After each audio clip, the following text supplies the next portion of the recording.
வீட்ல ரேவதியோட குடும்ப பிரச்சனை, தங்கராஜோட எல்லை மீறிய அநியாயம்னு எல்லாரும் பயங்கர மன உளைச்சல்லையும் குழப்பத்திலயும் இருக்காங்க. அந்த நேரத்துல ஹால்ல உட்கார்ந்திருந்த ராஜலட்சுமிக்கு திடீர்னு உடம்பெல்லாம் நடுங்கி படபடப்பும் நெஞ்சுவலியும் அதிகமாகுது.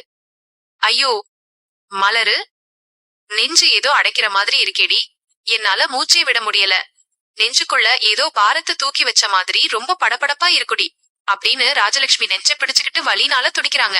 அதை பார்த்து பதறிப்போன மலரும் ரேவதியும் ஓடி வர்றாங்க. ரேவதி பதற்றத்துல, அத்தை உங்களுக்கு என்னாச்சு அத்தை? ஐயோ மலரு, மாமாவுக்கும் சுரேஷுக்கும் உடனே போன் போடுடி, மாமா எங்கே இருக்காருன்னு பாரு அப்படின்னு கத்துறாங்க. மலரும் கை நடுக்கத்தோட போனை எடுத்து நம்பரை தேடுறா. அப்போ அங்கே வந்த அழகுமதி சற்றும் தாமதிக்காம, அக்கா, ஆளுக்கு ஒரு பக்கமா பயந்து கத்தாதீங்க, மாமாவுக்கும் சுரேஷுக்கும் போன் போட்டா அவங்க வேலையை விட்டுட்டு இங்கே வர ரொம்ப நேரம் ஆகும். அது வரைக்கும் அத்தைய இப்படி வீட்ல வச்சு வேடிக்கை பார்க்க முடியாது. முதல்ல ஒரு வண்டியை வர சொல்லி ஹாஸ்பிட்டலுக்கு கூட்டிட்டு போவோம். மலர் அக்கா, முதல்ல காரை பிடிக்க வழி பாருங்க அப்படின்னு சொல்லி நிலைமையை தன் கைக்கு கொண்டு வர்றா. ஆனா ராஜலட்சுமி வலி பொறுத்துக்கிட்டே நடுங்குற குரல்ல, வேண்டாம் அழகுமதி, பெரிய ஆஸ்பத்திரிக்கு போனா ஆயிரக்கணக்குல செலவாகும்டி, உங்க மாமா ராகவன் விஷயம் தெரிஞ்சா பெரிய சண்டைக்கு வருவாரு, வீட்ல சும்மாத்தானே கிடக்குற உனக்கு எதுக்குடி ஆயிரக்கணக்குல தேவையில்லாத செலவு வீடே கொள்ளாம கத்துவாரு. வேண்டாம்டி, எனக்கு போயிடும் அப்படின்னு தயங்குறாங்க.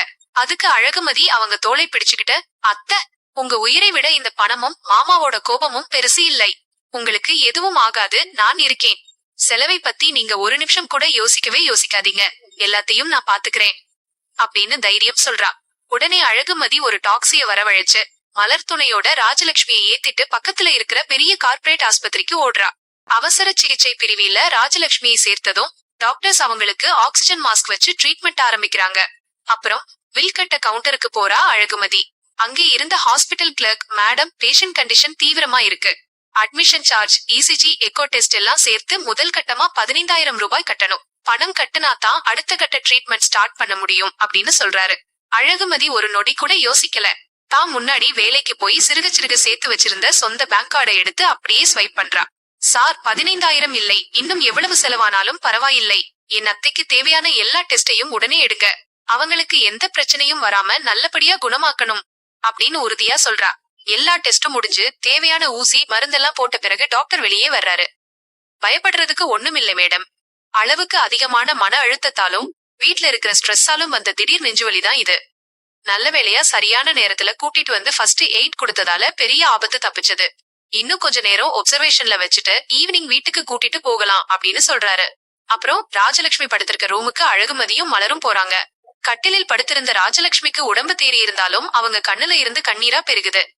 அழகுமதி, என் புருஷ ராகவன் கூட வீட்லதானே இருக்க, உனக்கு என்ன பெரிய வேலையா செஞ்சு உடம்பு முடியாம போயிடும்னு என்ன அலட்சியமா பேசுவாரு, ஆனா இந்த வீட்ல உன்னை நான் ஒரு நாள் கூட மனுஷியா மதிச்சதே இல்லைடி, வேலைக்கு போறா திமிரு பிடிச்சவ, குடும்பத்தை மதிக்க மாட்டான்னு உன்னை 4 பேர்கிட்ட திட்டிட்டே இருப்பேன், ஆனா இன்னைக்கு என் புருஷனும் பையனும் கூட இல்லாத நேரத்துல என் உயிரை காப்பாத்த உன் சொந்த பணத்தை எடுத்து யோசிக்காம செலவு பண்ணி இருக்கியேடி அப்படின்னு அழுது கொண்டே சொல்றாங்க.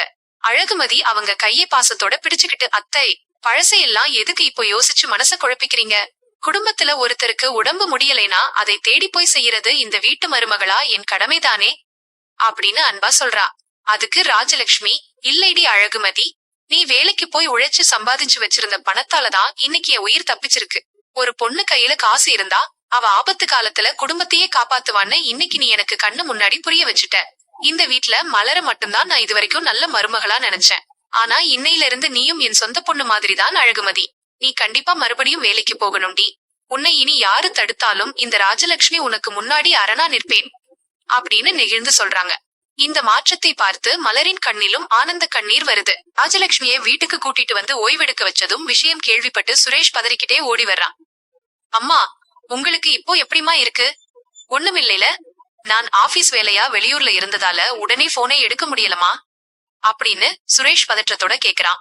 ராஜலட்சுமி அவனை பார்த்து, நீ வரலைனா என்ன சுரேஷ், என் மருமகள் அழகுமதி என்னை சரியான நேரத்துல ஹாஸ்பிட்டலுக்கு கூட்டிட்டு போய் காப்பாத்திட்டா, அவ கையில இருந்த சொந்த பணத்தை செலவழிச்சு என் உயிரையே மீட்டு தந்திருக்காடா, இனிமே அவளை யாராவது இந்த வீட்ல வேலைக்கு போறான்னு குறை சொன்னீங்க, நான் சும்மா இருக்க மாட்டேன் அப்படின்னு கேத்தா சொல்றாங்க. சுரேஷ் அழகுமதிய ரொம்ப பெருமையாவும் ஆச்சரியமாவும் பாக்குறான். நைட் ரூம்ல 2 பேரும் தனியா இருக்கும்போது சுரேஷ் மெதுவா பேச்ச ஆரம்பிக்கிறான். அழகுமதி, ரொம்ப தேங்க்ஸ்டா, எங்க அம்மா உன்னை பற்றி எவ்வளவு பெருமையா பேசுனாங்க தெரியுமா? எனக்கு ரொம்ப சந்தோஷமா இருக்குடா. ஆனா நேத்து நீ என்கிட்ட ஏதோ தங்கராஜ் மாமாவை பத்தி சொல்ல வந்தியே, என்ன விஷயம்டா அப்படின்னு கேக்குறான். அழகுமதி சுரேஷை பார்த்து, சுரேஷ், உங்க தங்கராஜ் மாமாவ நீங்க பெரிய தெய்வமா உத்தமனா கும்பிடுறீங்க. ஆனா அவர் நமக்கு செஞ்ச துரோகமும் அநியாயமும் உங்களுக்கு தெரியுமா? நான் காலேஜ் வேலையை விட்டு திடீர்னு நின்னதுக்கு காரணமே உங்க தங்கராஜ் மாமாதான் அப்படின்னு சொல்றான். சுரேஷ் அதிர்ச்சியாகி, என்ன சொல்ற அழகுமதி? மாமாவா? அவருக்கு உன் வேலைக்கும் என்ன சம்பந்தம்? அவர் எதுக்கு அப்படி பண்ண போறாரு அப்படின்னு புரியாம கேக்குறான். ஆமா சுரேஷ், நான் படிச்சு வேலை செஞ்ச காலேஜ்ல அவர் ட்ரஸ்ட் மெம்பரா இருக்கிற அதிகாரத்தை பயன்படுத்தி கரஸ்பாண்டன்ட் ரூமுக்கு நேரா போய் பேசி, இவளுக்கு வேலையை கொடுக்காதீங்க, இவ வேலைக்கு போனா எங்க குடும்பத்துல அடங்க மாட்டா, வேலை தூக்குங்கன்னு சொல்லி என் வேலையை கெடுத்திருக்காரு. இந்த உண்மையை கேள்விப்பட்டுதான் நான் நேராக அவர் வீட்டுக்கு போய் தட்டி கேட்டேன் அப்படின்னு அழகுமதி விளக்குறா. என்னடா சொல்ற? நீ எனக்கு தெரியாம மாமா வீட்டுக்கே போனியா அப்படின்னு சுரேஷ் கேக்குறான். ஆமா, நான் போய் நியாயம் கேட்டப்போ ரேவதி அக்கா எனக்கு சாதகமா பேசுனாங்க. ஒரு பொண்ணோட உழைப்பையும் வேலையையும் கெடுக்க உங்களுக்கு எப்படி மனசு வந்ததுன்னு தங்கராஜ் மாமாவை கேட்டாங்க.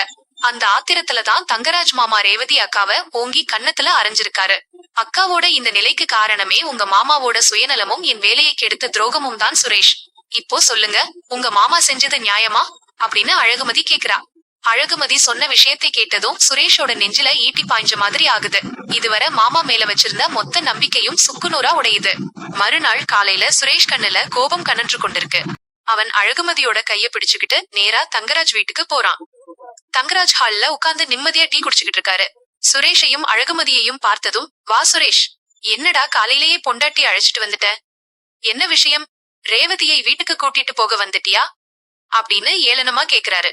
கண்ணுல கோபத்தோட சுரேஷ், இல்லை மாமா, ரேவதி அக்கா இனி உங்க வீட்டுக்கு வரமாட்டா, நான் வந்தது வேற ஒரு பெரிய விஷயத்துக்காக அப்படின்னு சொல்றான். தங்கராஜ் புரியாம, என்னடா சுரேஷ், குரல் எல்லாம் ஒரு மாதிரியா மாறுது அப்படின்னு கேக்குறாரு. என் குரல் மட்டுமில்ல மாமா, உங்க மேல நான் வச்சிருந்த நம்பிக்கையே மொத்தமா மாறி போச்சு. என் மனைவி அழகுமதியோட வேலையை கெடுத்தது நீங்க தானே? காலேஜ்ல போய் கரஸ்பாண்டன்ட் கிட்ட தவறா பேசி அவ வேலையை பறிச்சது நீங்க தானே? பதில் சொல்லுங்க மாமா அப்படின்னு சுரேஷ் கத்துறான். தங்கராஜ் முழிச்சுக்கிட்டு, சுரேஷ், அது வந்துடா, நான் உன்னோட நன்மைக்காகத்தான் அப்படி பண்ணேன், குடும்பம் நல்லா இருக்கணும்னு அப்படின்னு சமாளிக்க பாக்குறாரு. நன்மையா? என் மனைவியோட உழைப்ப மிதிக்கிறதுதான் என் நன்மையா மாமா? மாமாமா மாமான்னு உங்க பின்னாடியே சுத்தினேனே, என்ன இவ்வளவு பெரிய ஏமாளி ஆக்கிட்டீங்களே. என் மனைவியோட வேலையை கெடுத்து அதை தட்டி கேட்ட என் அக்காவையும் கை நீட்டி அடிச்சிருக்கியே, நீங்களாம் ஒரு மனுஷனா அப்படின்னு சுரேஷ் ஆவேசமா கேக்குறான். அப்போ தங்கராஜோட அம்மா இடையில பூந்து, ஏய் சுரேஷ், பெரியவர்னு மரியாதை இல்லாம என் பையன்கிட்ட என்னடா கத்துற? உனக்கு எவ்வளவு தைரியம் இருந்தா என் வீட்ல வந்து கத்துவ அப்படின்னு கேக்குறாங்க. சுரேஷ் கோபமா, அமைதியா இருங்க பாட்டி, பெரியவர் பண்ற வேலையா இது? மாமா, நீங்க உண்மையிலேயே பெரியவரா இருந்தா இப்பவே என் கூட காலேஜ் வரைக்கும் வரணும். நீங்க கெடுத்த அழகுமதியோட வேலைய நீங்களே நேர்ல வந்து திரும்ப வாங்கி தரணும் அப்படின்னு கத்துறான். தங்கராஜ் திமிரா, என்னடா மிரட்டுறியா? நான் எதுக்கடா வரணும்? அந்த பொம்பளை வேலைக்கு போனா உன் குடும்ப மரியாதைதான் போகும் அப்படின்னு சொல்றாரு. சுரேஷ் தங்கராஜோட சட்டையை பிடிக்காத குறையா முன்னாடி போய், என் குடும்ப மரியாதையை பத்தி நீங்க பேசாதீங்க மாமா, இன்னைக்கு என் அம்மாவோட உயிரை காப்பாத்தினதே அழகுமதி உழைச்சு சேர்த்த பணம்தான். மரியாதையா என் கூட வண்டியில ஏறுங்க. நீங்க கரஸ்பாண்டன்ட் கிட்ட பேசி அழகுமதிக்கு மறுபடியும் வேலை கிடைக்கலைனா உங்களை பத்தின மொத்த உண்மையையும் ஊர் முன்னாடியும் போலீஸ் முன்னாடியும் அம்பலப்படுத்துவேன். இது சுரேஷோட வார்த்தை அப்படின்னு மிரட்டுறான். சுரேஷோட இந்த பயங்கரமான கோபத்தை பார்த்ததும் தங்கராஜுக்கு பயம் வந்துடுது. வேற வழி இல்லாம அவமானத்தால தலைய குனிஞ்சுக்கிட்டு வர்றாரு. சுரேஷ், அழகுமதி, தங்கராஜ் 3 பேரும் காலேஜுக்கு போறாங்க. கரஸ்பாண்டன்ட் ரூம்ல 3 பேரும் நிக்கிறாங்க. சுரேஷ் கரஸ்பாண்டன்ட் கிட்ட, சார், என் மனைவி அழகுமதியை பத்தி உங்ககிட்ட தவறா பேசி வேலையை நிறுத்த சொன்னது இந்த தங்கராஜ் மாமாதான். இப்போ அவரே உண்மையை ஒத்துக்க வந்திருக்காரு அப்படின்னு சொல்றான். தங்கராஜ் ரொம்ப அவமானத்தோட தட்டு தடங்கி, சார், அது வந்து குடும்ப பிரச்சனையில நான் அவசரப்பட்டு உங்ககிட்ட அப்படி பேசிட்டேன்.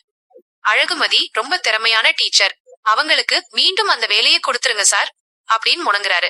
கரஸ்பாண்டன்ட் தங்கராஜை பார்த்து, மிஸ்டர் தங்கராஜ், நீங்க ட்ரஸ்ட் மெம்பரா இருக்கீங்கிற ஒரே காரணத்துக்காகத்தான் நான் அன்னைக்கு நீங்க சொன்னதை கேட்டேன். அழகுமதி மேல எந்த தப்பும் இல்லைன்னு எனக்கு நல்லாவே தெரியும். கண்டிப்பா அவங்க நாளையில இருந்தே வேலைக்கு வரலாம் அப்படின்னு சொல்லி அப்பாயின்மெண்ட் ஆர்டரை நீட்டுறாரு. ரூமை விட்டு வெளியே வந்ததும் அழகுமதி தங்கராஜை நிமிர்ந்து கெத்தா பாக்குறா. என்ன மாமா, அழகுமதி வீட்டை விட்டு வெளியே வரக்கூடாது, சம்பாதிக்க கூடாதுன்னு நினைச்சீங்கல்ல, இப்போ பாத்தீங்களா? யாரை வச்சு என் வேலையை கெடுத்தீங்களோ அதே உங்களை வச்சே என் வேலையை மீண்டும் வாங்கிட்டேன். ஒரு பெண்ணோட உழைப்பையும் சுயமரியாதையையும் உங்கள மாதிரி ஆட்களால என்னைக்குமே அழிக்க முடியாது மாமா. சுரேஷ் இனி உங்க பேச்சை கேட்க மாட்டாரு அப்படின்னு தூக்கி அடிச்சு பேசுறா. தங்கராஜால பதில் பேச முடியாம தலை குனிஞ்சு போறாரு. வேலை கிடைச்ச சந்தோஷத்தோட அவங்க வீட்டுக்கு வர்றாங்க. சுரேஷ் சந்தோஷமா, அம்மா அழகுமதிக்கு மறுபடியும் காலேஜ்ல வேலை கிடைச்சிருச்சுமா, அதுவும் அந்த தங்கராஜ் மாமாவையே நேர்ல கூட்டிட்டு போய் பேச வச்சு வேலையே வாங்கிட்டேன் அப்படின்னு சொல்றான். ராஜலட்சுமி சிரிச்சுக்கிட்டே அழகுமதியை தடவி கொடுத்து, சபாஷ்டா சுரேஷ், புருஷன்னா இப்படித்தான் பொண்டாட்டிக்கு துணையா நிற்கணும். அழகுமதி, நீ தைரியமா வேலைக்கு போடி. இனி உன்னை இந்த வீட்ல யாரும் எதுவும் சொல்ல மாட்டாங்க. நீ நல்லா சம்பாதிச்சு உன் சொந்த கால்ல நிற்கணும் அப்படின்னு வாழ்த்துறாங்க. ரேவதியும் சந்தோஷமா, ரொம்ப சந்தோஷம் அழகுமதி, என் புருஷனோட போலி மூஞ்சி இன்னைக்கு கிழிஞ்சு தொங்குது. எனக்கு அடி விழுந்தாலும் பரவாயில்லை, உனக்கு நியாயம் கிடைச்சதே எனக்கு போதும்டி அப்படின்னு சொல்றாங்க. பாக்கியராஜ் குறுக்கிட்டு, இனியாவது அந்த தங்கராஜை கண்ணை மூடிட்டு நம்புறதை நிறுத்துங்கடா. அழகுமதி, உன்னோட தைரியத்துக்கும் நல்ல மனசுக்கும் கிடைச்ச வெற்றி இது அப்படின்னு பெருமையா சொல்றாரு. அழகுமதி எல்லாரையும் பார்த்து சிரிக்கிறா. சுரேஷ் அவளை ரொம்ப பெருமையா பாக்குறான். இத்தனை நாள் இருந்த எல்லா தடைகளையும் உடைச்சு அழகுமதி தன்னோட சுயமரியாதையையும் வேலையையும் கெத்தா மீட்டு எடுத்துட்டு கம்பீரமா நிமிர்ந்து நிக்கிறா.